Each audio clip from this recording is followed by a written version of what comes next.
Terus untuk pertama kalinya dalam hidup ya, Apa tuh? nama kita sekeluarga Oh dipanggil iya, di bandara. gue udah kayak kita nih. Gue udah 6 tahun, apalagi sih yang mau lo sembunyiin? Satu kata yang tergambar di aku tuh investasi sih. Investasi. Investasi buat anak tuh Ombak, obrolan mama bapak. Ombak. 2024. Banyak orang yang bilang tahun darderdor, tapi emang hari ini darderdor banget sih. Ya nggak sih? Gue udah 6 tahun nikah sama lo. Baru hari ini gue ngerasa gue gak kenal lo beneran. Gak tau sih. Gila, spesial banget perjalanan dari Balikpapan ke Bandung. Gue mulai cerita kali. Emang nyampe ke bandaranya aja sebenarnya emang udah Mepet, udah ya. mepet. Itu last minute emang. Cuman yang mulai bikin gue sepaneng adalah ketika gue bawa anak-anak duluan ke toilet, terus si yang besar Ya. lelet banget. Terus Terus gue bilang, ayo cepetan, ini waktunya udah mepet, kita harus cepetan ke gate 8. Sampailah kita di gate 8, gue lari-lari bawa anak-anak. Sambil nengok-nengok ke belakang, asumsi gue lo udah di gate 8. Nggak taunya ketahan. Belum, sampai gue di gate 8 udah nggak ada orang. Oh, udah kosong ya? Udah nggak ada. Udah pada masuk ya? Semua orang udah masuk. Udah pada boarding ya? Semua orang udah pada boarding. Terus gue nyari kan, itu kenapa gue telepon-telepon. Gue telepon-telepon, terus lo nya nggak ada. Gue WA call nggak bisa, gue telepon biasa, nggak ada. Mati nih, apa nih? Di situ tuh perasaan gue udah kayak, ini orang siapa sih, kok bisa clueless aja gitu, tiba-tiba gue kayak gak kenal lo gitu, karena kita belum pernah pergi yang kayak gini gitu. Seberantakan ini hari ini ya.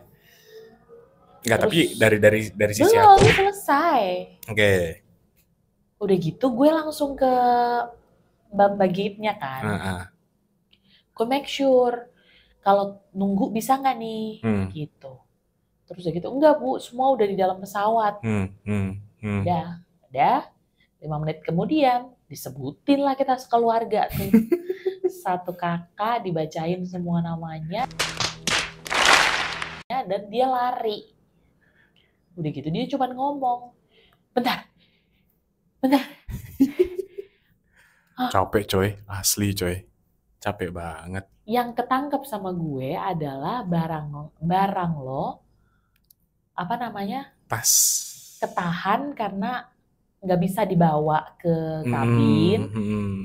Ya terus maksud gue kayak, ya udah tinggalin aja, nggak apa-apa daripada beli tiket 4 orang gitu. Yang kerennya tas tentengnya ketinggalan di depan. Ini parah nih. Kalau gue sih. Tapi kan gue juga baru tahu bahwa ternyata tripod kecil itu nggak bisa masuk ransel. Awal ketahannya tuh itu yang bikin lama. Emang sebelumnya kalau kita traveling, tripod lo taruh mana? Belum pernah bawa tripod. Oh. Baru kali ini kan, edisi spesial lah, mau bikin sesuatu. Itu poinnya. Poinnya adalah? Ya ngapain pakai acara tas pinggangnya ketinggalan? Kalau cuma perkara tripod kan bisa lo tinggal gitu, kita beli tripod. Itu yang menurut gue kayak, kok berlapis gitu, kayak sudah diskenariokan emang pengen latihan jantung aja gitu. Biar darderdor, maksudnya kayak namanya salah. Lo sekarang bilang darderdor, kalau tadi lo tuh panik, lo tuh pucet. Gue ngadepin muka lo putih pucet aja tuh kayak, siapa yang gak pucet? Lari ke gate 8 terus harus lari ke depan gitu, capek banget. Petugasnya juga kayak gak ada yang nolong gitu, kayak aduh ya udah deh. Tapi untungnya ya itu Tuhan tuh selalu kasih jalan buat kita, ya kan? Udah lah, yang itu udah lewat. Cuman epic sih.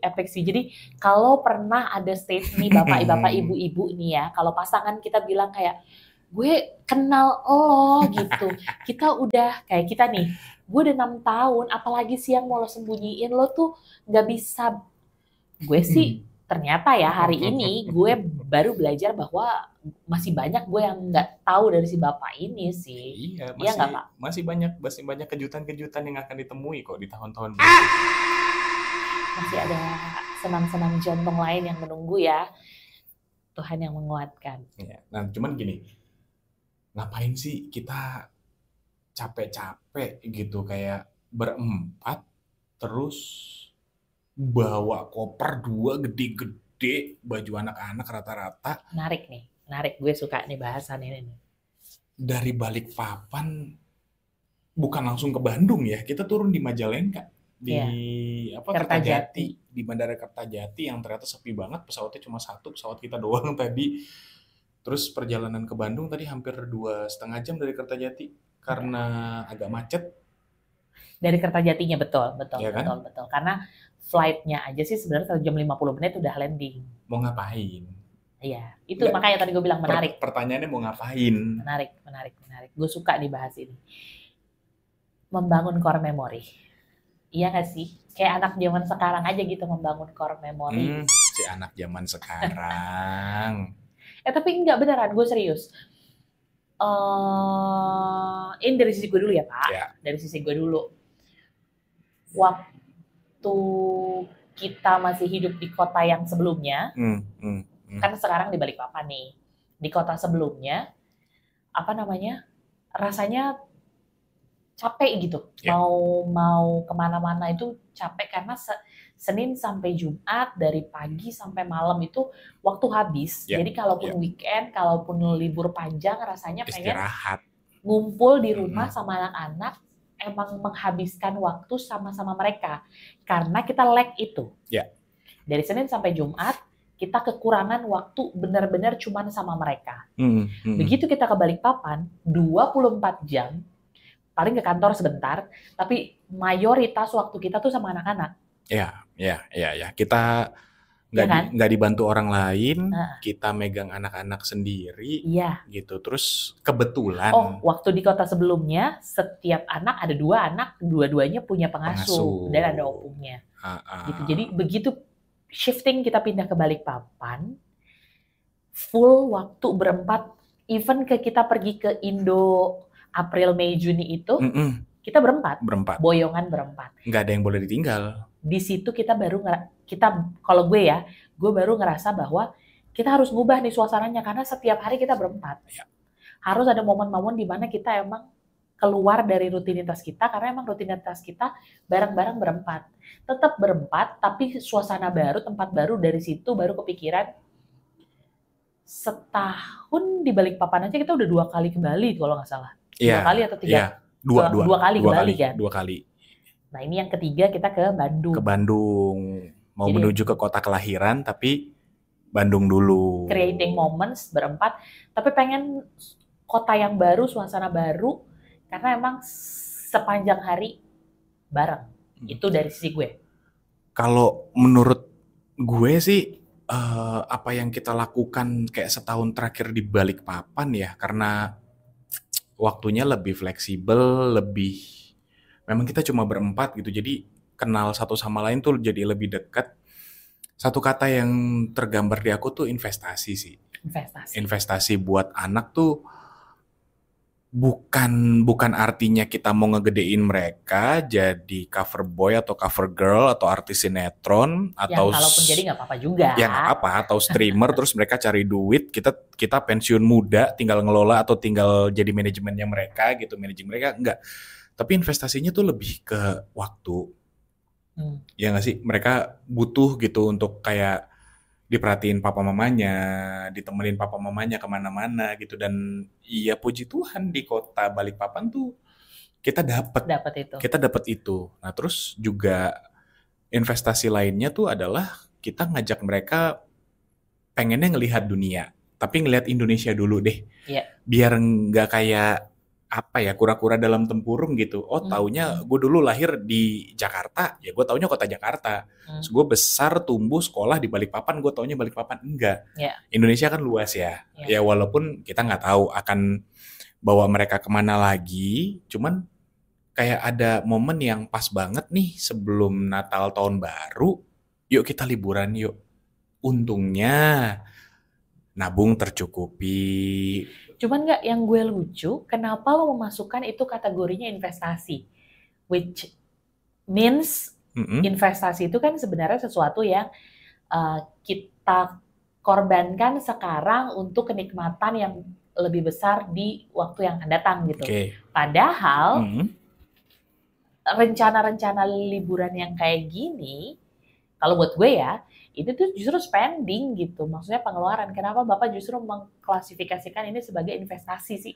Gini, karena satu ngerasanya adalah ketika gue pribadi ninggalin kerjaan untuk mengawal mama ke Balikpapan karena mutasi kan, bekerja 3 bulan 6 bulan pertama tuh, wih kangen kerja, nggak ada teman kerja nih, kerja sendiri di ruangan, bikin konten apa segala macem. Dan masih ngajar juga. Secara online yang rasanya jauh dari nikmat gitu. Itu jujur banget sih. Jadi dosen-dosen atau guru-guru yang lain mungkin iya gue salut yang masih bisa ngajar online, gue nggak bisa karena rasanya beda gitu. Nggak ada apa ya, ketemu secara fisik tuh ternyata nggak enak. Nah tapi di balik itu ternyata gue mulai menikmati setelah 6 bulan itu, gue mulai menikmati bahwa iya ya, ini si mama ini awalnya nggak tahu bahwa anaknya tuh kalau tidur harus digaruk. Banyak hal, banyak kekagetan, itu gue setuju. Yang ngasih tahu gue gitu kan, mah harusnya begini. Mah ntar kalau anak kita begini, ini begini. Kok tahu sih Pak? Iya tahu dong. Karena ya gue mendampingi mereka gitu.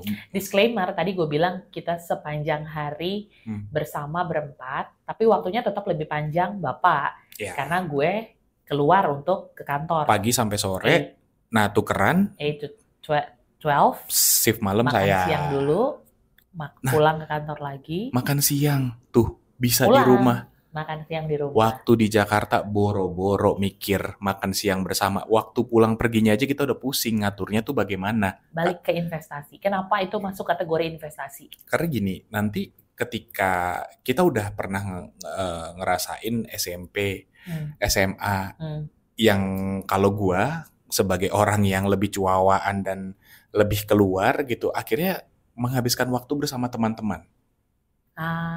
Gue ngerti. Cerita, sedih, galau, apa, seneng, itu ceritanya ke teman. Gitu. Nah, kenapa investasi dengan akhirnya bersama-sama ngabisin hari-hari di Balikpapan, terus liburan seperti ini, terus ngajak mereka naik pesawat, naik kereta, semua moda transportasi ya, mobil travel dan lain-lain, walaupun capek. Kayak tadi udah mulai ngeluh tuh naik travel. Bosen. Coba banget. Bosen. Namanya anak kecil ya, 5 tahun dan 2 tahun, kita mau bilang apa? Cuma kita mau ngajarin ke mereka, emang nggak bisa semua hal tuh tiba-tiba kita dapat, nggak juga. Semua ada prosesnya gitu. Jadi kalau dihitung-hitung antara spending kita berlibur berempat sama benefit untuk jangka panjangnya, ini tuh hitungannya investasi. Oke. Investasi gitu. Orang tua tuh pengen anaknya tuh jauh lebih baik dari kita dong sebagai orang tua. Nggak cuman secara fisik, tapi mereka jadi orang yang konten, mereka jadi orang yang firm. Mereka nggak akan kaget gitu ketika nanti teman-temannya cerita, kemarin aku udah pergi loh ke Singapura. Udah kok, aku udah biasa sama orang tuaku Singapura. Gitu. Terus ngelihat nggak sih, kayak kebetulan si nomor 1, si abang gitu ya, itu udah sekolah. Nah setiap pulang sekolah kadang-kadang kita nanya, belajar apa bang hari ini? Lupa. Tapi tiba-tiba entah lagi makan, entah lagi apa, dia tuh cerita, Mah, Pah, tahu nggak sih hari ini tuh ada temen aku yang nabrak tiang waktu itu. Iya kan? Terus tahu nggak sih dasiku, karena kebetulan seragamnya ada dasinya yang ditempel gitu, diumpetin sama si ini gitu. Nah gue mikirnya adalah kenapa enggak 10, 15, 20 tahun ke depan kita tuh jadi best friend-nya mereka. Sekarang gue tanya deh, sebagai seorang ibu, lebih rela mana? Karena ini kita ngelihat juga ya, waktu di Jakarta, ngelihat dari teman-teman juga, terus Di Balikpapan pun masih ada yang kayak gitu. Dalam artian gini, keluarga, papa mamanya kerja, yang ngerawat tuh susternya, mbaknya atau apapun itu sebutannya. Lebih rela mana? Anak-anak bisa melakukan sesuatu karena dipandu orang tuanya atau orang lain? Gue setuju itu. Sampai di situ gue setuju sama Bapak. Cuman maksud gue ini bisa kita bilang sebagai privilege. Karena tidak semua orang punya kesempatan untuk memilih ya. Karena memang ada kondisi-kondisi menurut gue ya, apalagi sebagai ibu bekerja, yang memang kita tidak bisa memilih. Dalam case ini kebetulan kita bisa memilih bahwa anak-anak itu tetap kita kelola berdua, tapi salah satu dari kita masih memiliki penghasilan yang tetap tanpa harus keluar dari pekerjaan. Walaupun yang satu memang harus mengorbankan diri untuk meninggalkan jabatan, hanya mendapatkan freelance-nya aja. Tapi ntar dulu, enggak sepenuhnya mengorbankan diri sih. Itu 6 bulan pertama di Balikpapan. Tapi sampai sekarang lo masih struggling kan, Pak? Masih. Maksudnya kehilangan komunitas lo, kehilangan teman-teman, kehilangan vibes nongkrong bareng teman-teman kantor. Itu kan bagian, kalau menurut gue sacrifice, maksudnya bagian dari pengorbanan. Tapi pada akhirnya gue mikir tetap jadi investasi sih. Kenapa? Kalau pekerjaannya sudah berhasil, akhirnya terbuka nih pikirannya. Pekerjaannya udah berhasil nih. Mungkin bisa ikut klub fans bola, nobar gitu. Walaupun nggak tiap minggu, misalnya sebulan 2 kali gitu. Atau punya komunitas motor misalnya, atau ikut kursus tenis atau apa. Cuma balik lagi ini hitungannya investasi. Bukan pengorbanan, udah investasi gitu. Yang kalau kita nggak hati-hati gitu, karena investasi itu kan lo akan ada imbal hasilnya. Menuai lah gitu. Imbal hasilnya. Ditanam dulu nih duitnya, ntar tumbuh dituai gitu. Nah, kalau ini mau menuainya tuh gimana? Menuai dengan takutnya investasi bodong gitu ya. Iya, gitu. Gak jelas gitu. Menuai dengan, karena gini, banyak yang akhirnya berinvestasi, ini bukan soal salah dan benar ya gitu, tapi anaknya dari sedini mungkin udah les ini, les itu, les ini, les itu. Pembenarannya adalah orang tuanya dulu tidak memiliki kesempatan itu. Betul gitu. Tapi kita berdua sepakat bahwa apapun yang lo pengen raih gitu, anak-anak kita nih cita-citanya mau apa, kita akan dukung. Gitu. Masalah nilai, nah itu nanti akan kita komunikasikan bersama-sama gitu. Cuman kita pengen mereka tuh punya rasa spesial, memiliki orang tua yang puji Tuhan dikasih rejeki untuk membesarkan mereka. Untuk gue suka ngajarin poin itu, mereka. Rezeki membesarkan mereka ya. Jadi maksudnya partnya adalah bukan hanya memberi penghidupan sama mereka, tapi betul-betul menghidupi setiap fasenya itu bersama mereka gitu ya. Okay. Karena gini, kamu perhatiin gak sih, si abang itu kadang-kadang aku panggilnya bukan abang, aku panggilnya bro. Kenapa? Gue pengen menginvestasikan itu bahwa you're my best buddy. Iya. Gue gak punya adik laki-laki kan. Maksudnya emang gak punya adik gitu. Yang baik kandung. Laki-laki perempuan. Yang kandung tuh gak punya gitu. Cuman begitu punya anak laki-laki tuh, ini harus gue jadiin adik gue nih. Dan ya gitu, kakak adik yang sering berantem, sering ceng-cengan gitu. Karena si abang ini kebetulan udah bisa ceng-cengin orang gitu ya. Nah tapi pada akhirnya gue pengen gitu, suatu saat kebayang, kebalap gue sama cowok lain, gebetan gue diambil, orang pertama yang dicari bokapnya. Iya, gue pengen, karena kalau ke nyokap kan pasti panas ya, anak laki-laki tiba-tiba mah aku ada crush, aku ada gebetan, sama kayak anak perempuan tiba-tiba datang ke papanya, papa mana yang nggak panas, tiba-tiba gitu. Cuman ketika dia cerita kayak gitu, kayak gue berdua tuh bisa izin ke mama gitu, kayak mah kami mau ngopi dulu berdua, kita berdua mau ngopi, mau ngapain, udahlah ini bro time. Keluar ngobrol. Dan itu nggak bisa tumbuh last minute 1-2 tahun sebelum itu kejadian. Nggak bisa. Itu harus di-maintain dari sekarang umurnya baru 5, gitu ya. Sama halnya kayak gini. Kita investasikan supaya anak-anak kita tenang, nggak mengganggu pekerjaan kita dengan memberikan gadget. Yang menurut gue pribadi itu salah banget. Yang akhirnya banyak anak-anak yang jadi antisosial sejak sedini mungkin. Handphonenya ditarik, itu ngamuk. Tantrum, ya. Nah, nggak bisa ketika misalnya nanti kita nggak pernah deket sama mereka, kapanpun itu ya, yang kita merasa nyaman. Kita itu punya privilege yang sangat besar bahwa ternyata mutasi pekerjaan ke suatu daerah yang tadinya kita pikir hutan belantara karena Kalimantan, bisa plot twist. Plot twist gitu.